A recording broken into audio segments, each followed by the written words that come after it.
ஆண்டவராய் இயேசு கிறிஸ்து நாமத்தினாலே ஜெபமே ஜெயம் என்ற நிகழ்ச்சிக்கு உங்களை அன்போடு வரவேற்கிறோம். லூக்கா சுவிசேஷம் 18ஆம் அதிகாரம் 1ஆம் வசனத்தில் இயேசப்பா சொல்றார், சோர்ந்து போகாமல் எப்பொழுதும் ஜெபம் பண்ண வேண்டும். ஆமாங்க, சோர்ந்து போகாமல் ஜெபிக்கணுங்க. எப்படிங்க முடியும்?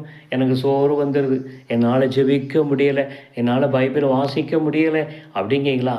சோர்ந்து போகாதீங்க, விடாதீங்க, முயற்சி விடாதீங்க, தொடர்ந்து ஜெபிங்க. கர்த்தர் உங்களுக்கு புதிய பலனை தருவார். சோர்ந்து போகாமல் ஜெபித்தீங்கன்னா கர்த்தர் உங்களுக்கு நியாயம் செய்வாருங்க. ஒரு ஏழை விதவை இருந்தாங்க, அவத்த நியாயத்துக்காக அவருடைய நியாயாதிபதிகிட்ட போனாங்க.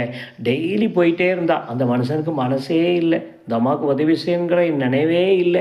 ஆனாலும் இந்த அம்மா விடலைங்க, தொடர்ந்து முயற்சி பண்ணிக்கிட்டே இருந்தாங்க. ஒரு நாள் அவர் பார்த்தாரு, இந்த அம்மா நம்மளை ரொம்ப தொந்தரவு பண்ணிகிட்டு இருக்க, இதுக்கு உதவி செய்யும் என்று சொல்லி அவருடைய வழக்கை விசாரித்து நியாயம் செய்தார் என்று பார்க்கிறோம். ஆண்டவர் உங்களுக்கு நியாயம் செய்வார், ஆண்டவர் உங்களுக்கு நீதி செய்வார். பயப்படாதீங்க, சோர்ந்து போகாமல் ஜெபம் பண்ணுங்க, முட்டையை போட்டு ஜெபிங்க, நடந்து ஜெபிங்க, தேவாலயத்தில் ஜெபம் பண்ணுங்க, வீட்டில் ஜெபம் பண்ணுங்க. ஜெபத்தை மாத்திரம் நிறுத்திடாதீங்க. ஆண்டவர் சீக்கிரத்தும் அற்புதங்களை செய்ய போகிறார், உங்களை ஆசீர்வதிக்க போகிறார், கட்டாய நீதி செய்வார், நியாயம் செய்வார். உங்கள் வழக்கு கேஸ் எல்லாவற்றையும் கர்த்தர் வெற்றியாய் முடிய பண்ணுவாருங்க. தடைபட்ட விசாக்கள் கிடைக்குங்க, கவலைப்படாதீங்க. வெளிநாடு போவீங்க, படிப்பீங்க, வேலை செய்வீங்க, நல்லா இருப்பீங்க, கவலைப்படாதீங்க. சோர்ந்து போகாமல் ஜெபம் பண்ணுங்க, ஜெபாவியை கேளுங்க. ஏசப்பாய் மேல் ஜெபாவி ஊற்றும் என்று சொல்லி ஜெபிங்க, கர்த்தர் ஜெபாவி ஊற்றுவார், பரிசுத்த ஆவியானவர் உதவி செய்வாருங்க. ஜெபிக்கலாமா? அன்பின் பிதாவே, சோர்ந்து போகாமல் ஜெபிக்கணும்னு சொல்லி சொன்னீங்கப்பா.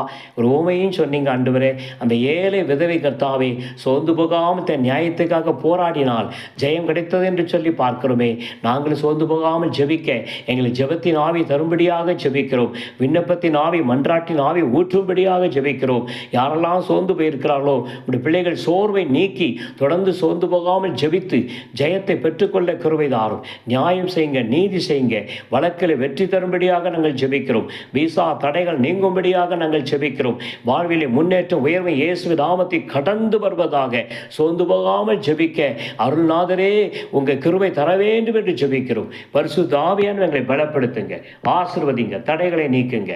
மகிமையா உமக்கே இயேசுவின் நாமத்தில் ஜெபிக்கிறோம் பிதாவே, ஆமேன். கட்டாயம் சோர்ந்து போகாமல் ஜெபிக்கக்கூடிய ஒரு ஜெப ஆவியை கர்த்தர் தருவார். தொடர்ந்து ஜெபிங்க, கர்த்தர் உங்களுக்கு ஆசீர்வதிப்பார். God bless you.